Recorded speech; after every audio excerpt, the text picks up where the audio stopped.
Sir, এই বিশাল ফ্যাক্টরিতে, বিস্তর ফ্যাক্টরিতে স্যার তেমন কোনো গাছপালা ছিল না স্যার।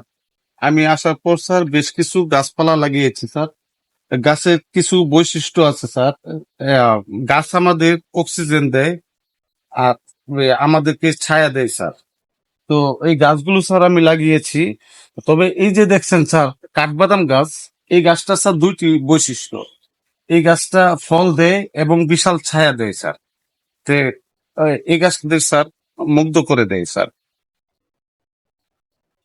আপনার এই বাগানে কি কি গাছ রয়েছে আমাকে দুই একটা গাছ সম্পর্কে যদি বলতেন। ওয়ালাইকুম সালাম। কে বলছেন? হ্যাঁ। ও, ও হ্যাঁ, বল। এই যে নারকেল গাছগুলো দেখতে পাচ্ছেন স্যার, এগুলি খুবই ভালো জাতের নারকেল গাছ স্যার। এই গাছগুলা স্যার 3 বছরের মধ্যে ফল দেবে এবং এই ডাবগুলা বড় বড় ডাব হবে এবং স্যারেরা এই ডাবগুলো খেয়ে স্যার অত্যন্ত তৃপ্তি পাবে স্যার। এবং ফ্যাক্টরি তো ছায়া হবে স্যার। এই এই গাছগুলি দেখতেও স্যার খুব চমৎকার লাগবে স্যার, যেভাবে সারি বেঁধে স্যার গাছগুলো লাগিয়েছি স্যার। খুব দেখতে খুবই চমৎকার লাগবে স্যার। এগুলি যাদের এরকম জায়গা আছে তারা যেন প্রত্যেকে গাছ লাগায় এবং এই অক্সিজেনের চাহিদাটা পূরণ করতে পারে স্যার।